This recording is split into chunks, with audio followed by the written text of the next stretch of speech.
A virtual panel explores the effect of systemic racism in Missouri hospitals. What do you need to know to register for a vaccine clinic in Joplin? The 4 states' most watched news starts now. Some local nonprofits are working to point out what they see as systemic racism in healthcare. This is KOAM News at 10.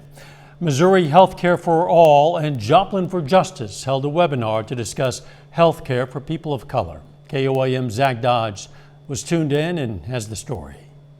Within the healthcare system, I have experienced people communicating attitudes that reject the idea that racism is a problem in our community or within the healthcare system. Dola Flake, founding member of Joplin for Justice and a medical social worker, talks about her own experience with systemic racism within healthcare. For me, it really created a disconnect between myself and them because I knew that they did not understand my experience. Flake was one of 4 members of the Black community to speak on how systemic racism within healthcare impacts people of color. Flake says one big thing is how implicit biases can cause disparities in care, even when a patient makes it to the doctor's office. People of color are less likely to receive the pain medication that they need, and part of that is related to implicit biases and ideas that the people of color are not being honest about their pain. They say systemic racism runs deep within healthcare, and even now in the way that vaccines are being distributed. In rural communities where you have only one hospital and you have to figure out how to get there,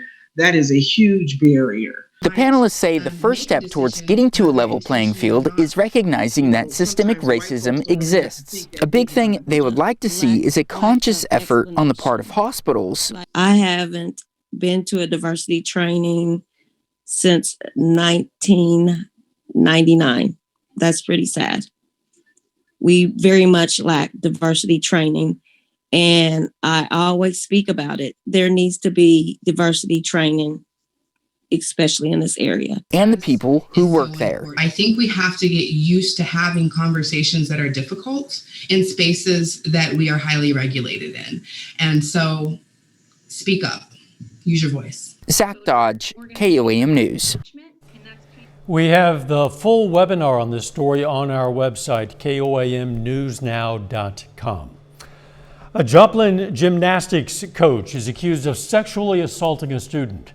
Authorities say 45-year-old Kip Johnson of Joplin committed the crimes in 2018 and 2019. Johnson is charged with 2 counts of second-degree statutory sodomy and 1 count of furnishing pornography to a minor in Jasper County. He's also charged with 2 counts of second-degree statutory sodomy in Newton County. Checking in with Doug Heddy now for our first look at the weather. Hi, Doug. Hey, Dow. It turned out to be a pretty good Tuesday for us today. After a cold start, a lot of fog during the morning hours, 24 degrees, but 50 for a high during the afternoon, a little bit above our average high for this time of the year, so we'll definitely take that. Clear skies. We're going to see clear skies throughout the overnight hours. It's pretty calm, at least for tonight. It looks pretty good, even for Wednesday, but then we got changes. Our next storm system pulling into the Pacific Northwest, and that's going to start to affect us by the time Thursday rolls around. Of course, once the sun went down, it got cold again. We're sitting mainly into the mid-30s. We'll drop back to about 32 later on tonight. But look at our high tomorrow, all the way up to 58 degrees. I would say the only downfall is it's going to be windy. We're going to have south winds at 10 to 20. But we're going to look at tomorrow and, of course, our next storm systems here in just a bit. All right, we'll see you soon. Thanks, Doug. The Joplin Health Department holds its first vaccine clinic, but slots filled up quickly. Officials say they had 252 vaccines to distribute today. The vaccines were provided by the Jasper County Health Department. Officials with the department say you need to call or go online to register, and you should do so only when a clinic is announced. The City of Joplin, we are not keeping any lists right now, so all registrations are occurring either off of the phone and number or off of the online scheduling registration. The Joplin Health Department will hold another vaccine clinic starting tomorrow, but only 100 vaccines are available. We have links to the Joplin Health Department and Prater's Pharmacy registration sites, as well as additional vaccine resources for where you live on our website. Again, KOAMnewsnow.com. February is American Heart Month. This year, it's happening amid a pandemic that's especially taken a toll on people with pre-existing heart conditions. According to Freeman Health System, research shows people with heart conditions are more likely to develop severe COVID-19 symptoms and are more at risk of dying with the disease. As many as 28% of COVID-19 patients show evidence of myocardial injury. Most of those patients had pre-existing heart conditions. Patients with COVID-19, even 2 to 3 months after being diagnosed with COVID-19, have evidence of inflammation in about 70% of these population when we proceed with a cardiac MRI. Heart disease is the leading cause of death in the United States, while stroke is the 5th leading cause. The coronavirus has now claimed more than 446,000 lives in the U.S., but some experts think the darkest days of the pandemic are still ahead. Tanya Bacchus reports. Dangerous new coronavirus variants are adding new urgency to the nation's vaccination efforts. I can't emphasize in strong enough terms how important it is for as many people as possible to get vaccinated as soon as possible. Some mutations are believed to be more contagious and may be more resistant to vaccines. That combination means another surge could be coming, possibly the worst of the pandemic. The Biden administration is taking steps to increase the nation's vaccine supply while expanding access to them. Next week, it will ship 1 million doses to 6,500 pharmacies around the country. This will provide more sites for people to get vaccinated in their communities, and it's an important component to delivering vaccines equitably. In Fort Worth, the Texas Motor Speedway has been turned into a mass vaccination site, possibly the country's biggest. When all 16 drive-through lanes are open, it can deliver up to 1,000 shots an hour. I'm just absolutely shocked about it, what I'm seeing and how these people are moving through here. President Biden is pushing Congress to pass his proposed $1.9 trillion coronavirus relief package. We are not going to dilute,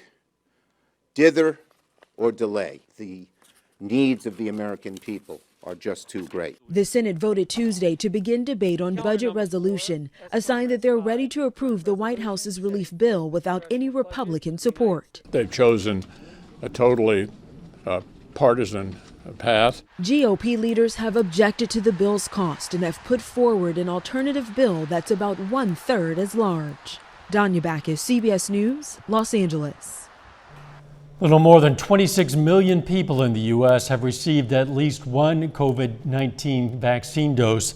4.2 million have received 2 doses and are considered fully vaccinated. Just ahead, a search warrant turns deadly in Florida as a suspect opens fire on FBI agents. The Biden administration is opening an overflow facility in Texas for unaccompanied migrant children taken into custody at the U.S.-Mexico border. The Department of Health and Human Services will reopen a facility in Carrizo Springs capable of accommodating roughly 700 children. That capacity can be expanded if necessary. The move is part of President Biden's new immigration executive orders addressing migration to the U.S. southern border. I want to make it clear, there's a lot of talk with good reason about the number of executive orders that I've signed. I'm not making new law. I'm eliminating bad policy. President Biden today signed 3 executive orders on immigration.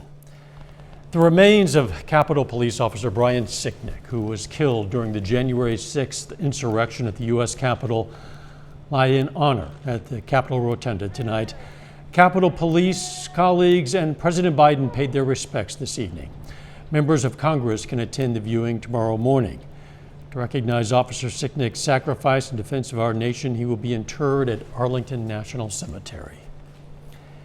The FBI says the serving of a search warrant as part of a child exploitation case turned deadly when the suspect opened fire on agents in South Florida. 2 of them were killed and 3 others hurt. Reporter Nancy Chen has more. Police on motorcycles escorted an ambulance carrying the body of an FBI agent to the medical examiner's office in South Florida. They saluted as their fellow agent, covered with a flag, was taken into the building. They were valuable members of the FBI and will forever be heroes. Early Tuesday morning, a SWAT team stormed an apartment building in the Fort Lauderdale suburb of Sunrise, where a man allegedly opened fire and barricaded himself inside his home. This neighborhood is very quiet. The FBI says at some point during the standoff, the man was killed. The FBI says the agents went there to execute a federal court-ordered search warrant connected to a case involving violent crimes against children. They are an essential and important part of what we do, and we thoroughly research and meticulously plan to take into account any threats or dangers. The vast majority of these warrants occur without incident, and the investigation continues. The FBI identified those killed as Special Agent Daniel Alfin and Special Agent Laura Schwarzenberger. Officers with Miami Police held a vigil outside their department. 2 members of law enforcement will not be going home to their families today because they laid down their lives in the ultimate sacrifice, making the community they serve safer. 2 of the injured agents were each shot multiple times. They were taken to a local hospital where they're in stable condition. Nancy Chen, CBS News. President Biden spoke about the agents at the start of his news conference about immigration, saying our hearts go out to their families.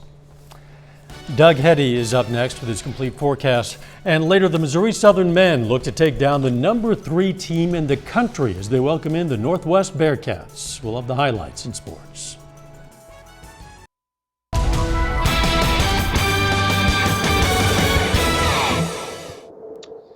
Well, it turned out to be a pretty good Tuesday for us today. Plenty of sunshine across the region and temperatures warmer than what we have seen, at least over the past couple days, which, hey, we'll definitely take. It's always nice to warm up a little bit here in the beginning of February. But it does look like, of course, we're going to have some changes rolling in as we go through the next couple days. Currently, outside, we have pretty much clear skies, and that's what we've seen most of the day, which you can see on our Indigo Sky Casino and Resort time lapse for you. Temperatures about 10 degrees warmer today compared to what we had yesterday, which is always good news. 34 in Fort Scott, 36 in Welch, Neosho at 37, Stockton a little bit cooler at 32 degrees. But we do have pretty much clear skies across the entire Central Plains, and that's what we're going to see through the overnight hours tonight. Then we'll start to get at least a few clouds increasing late tomorrow, but you can see this nice big ridge of high pressure right across the eastern parts of the Rockies. That's going to give us really good weather on Wednesday. Then that next storm system sitting in the Pacific Northwest, that will start to roll in and, of course, change things up by the time we head into Thursday. Let's step through time tonight. We'll drop back near freezing, pretty much clear skies. On Wednesday, plenty of sunshine, temperatures fantastic, 52 by noon, high temp all the way up to 58 degrees during the afternoon. Only downfall for tomorrow is our winds are going to be kind of strong. South winds at about 10 to 20. We're going to have gusts maybe 25 upwards to 30. All right, let's go into Thursday morning. We'll start to get some light scattered showers. This is going to be 4, 5, 6 a.m. Thursday morning. They're going to be very hit and miss. We're going to be into the 50s as a cold front slides in Thursday morning. So here's 10 a.m. We still have these light showers. We're sitting into the 50s, but once the front rolls through, we'll start to drop back through the 40s, even down into the 30s, and we could even get a few flakes of snow mixing in. This is a pretty strong cold front. It's not an Arctic front, but it is decently strong. And unfortunately, we're just not going to get much in the way of moisture with it because I'd like to see a little bit more snow.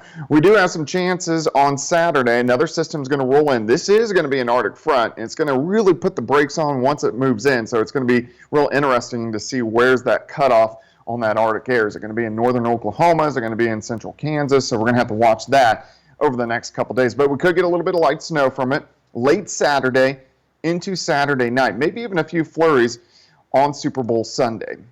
That system rolls through. The cold Arctic air stays in place. A little stronger system starts to work in on Tuesday and Wednesday with a little bit better chances for snow by the middle of next week. But look at the next couple weeks. Tomorrow's a mild day. And then you can see cool days, Thursday, Friday, Saturday. And look at most of next week. Cold days. In fact, if you look down the road here, really about the next 2 weeks are going to be fairly cold across the region. We haven't had much in the way of cold, really, weather at all this entire winter. 58 tomorrow, 55 and dropping Thursday, 47 Friday, Saturday, that chance for a little bit of light snow late. Look at the tale of two cities. You got Kansas City and us. We're going to be in the 20s with flurries on the Super Bowl. Tampa Bay, upper 60s to lower 70s. I would say the only worry the Chiefs have weather-wise are maybe a few showers. Regardless of the weather here, there, or otherwhere, our hearts are going to be warm come Sunday night. Yeah, we'll be inside. Yes, and the Chiefs will be hoisting a second Lombardi trophy. Absolutely. In 2 years. Thanks, Doug. A couple of students at Missouri Southern are studying the Spring River watershed in southwest Missouri for microplastics. Avery Cousins and Tim Peternell are doing the study for their honors project. They collected samples from the watershed and have begun lab work to analyze them. Students say they don't know what to expect since no such study has ever been done on the watershed. And most of the research that has gone into it has been on coastline and ocean maritime research. So we're looking into seeing where it is in a place like this, in the Spring River. It's so landlocked. So that we can kind of bring awareness towards this issue, that it is a global issue, not just a coastline issue. Students also say initial research does show the presence of microplastics from clothing and microbeads, which are now banned in the U.S. because they don't decompose. Coming up in sports, the Missouri Southern men aim to knock off a top 5 team in the nation. And Chiefs quarterback Patrick Mahomes speaks on finding his voice off the field this season to make an impact in the community.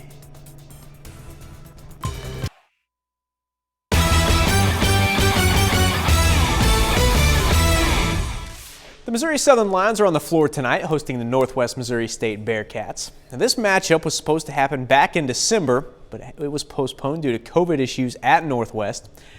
On the men's side, big opportunity for the Lions against the third-ranked team in the country.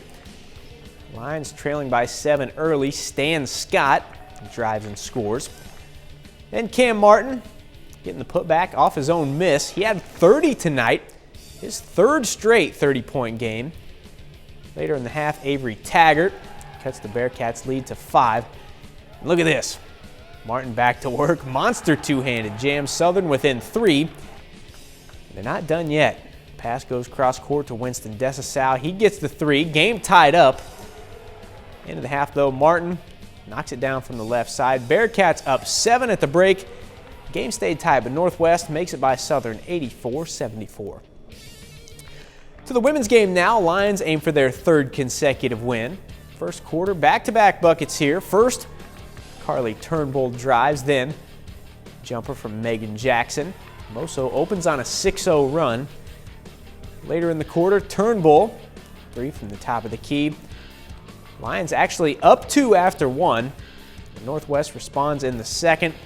Mia Stillman knocking down the 3. Bearcats reclaim a 3-point lead at half. To the third, Amaya Johns doing the same, pulling up for 3. Lions, though, down 5. Jackson back to work in the paint. Lions trying to keep it close. They only scored 7 in the fourth to fall 63-46. They'll get Lincoln on Thursday. That's the great thing about basketball. You ain't got a lot of time to sit and dwell on it. You got to be able to forget about tonight's game. Come ready to get in the film session tomorrow. Get on the practice floor and ready to get after it and be ready to play on Thursday. The Joplin Eagles are on a 3-game losing streak for the first time this season. And with those losses, Joplin is 10-7 coming into the night. The Eagles back at home this evening, aiming to stop their skid against Carthage. First possession for Joplin, Dominic Simmons connects from the top of the key. Simmons had a few nice passes tonight. Later in the first, good look to Dante Washington. And in the second quarter, Simmons gets it out to All Right on the break. Eagles up double digits. And before half, Silas Templeman working inside. Tough shot goes. Tigers, though, down 15 at halftime. In the third, Justin Ray spins and scores. Carthage got within 8, but Joplin finished the third hot. All Right, straight to the rim. Eagles get the lead back to 20 after 3. Joplin gets the home win tonight, 69-46. We are now down to just 5 days to Super Bowl 55 in Tampa Bay. The Chiefs face the Buccaneers on Sunday night, aiming for their 2nd straight Super Bowl title. Now, it's been another outstanding season for quarterback Patrick Mahomes. He finished the season with 4,700 yards, 38 touchdowns while throwing just 6 interceptions. He's also found his voice off the field, aiming to make a difference in the community, being someone young people look up to. Mahomes spoke today about the athletes he looks up to and using his platform as a pro. I mean, there's a lot of great athletes that are doing things the right way. LeBron is one of them. He's someone that I can talk to and get advice from. But there's others. I mean, there's a ton of people that are using their voice to make a difference in this world. And I try to take from them and then kind of use my own voice and my own way to make an impact in my community. That's a look at sports. We're back with more news after this. We honor a local veteran, Private First Class Noah Wells. The Baxter Springs, Kansas native served in the U.S. Army. Private First Class Noah Wells is tonight's four-state hero. Tampa Bay Buccaneers might as well not even show up on Sunday. Nicholas the Dolphin has made his pick. That's right, the Dolphin has good taste. Nicholas the Dolphin at the Clearwater Marine Aquarium in Florida picked the Chiefs to repeat as Super Bowl champions. Dolphins better prognosticators than groundhogs. Not as good as Chief Meteorologist Doug Hetty, though. What do you say about the weather, Doug? Well, it looks like it's going to be a cold one again for us tonight as we drop back right around 32 degrees. Tomorrow looks great, just a little bit windy, but up to 58. We get some light showers in here as we work into Thursday morning. Could even mix with a few flakes of snow and turning quite a bit cooler by the weekend. Thanks for joining us. We'll see you right back here tomorrow. In the meantime, let's take care of ourselves and each other.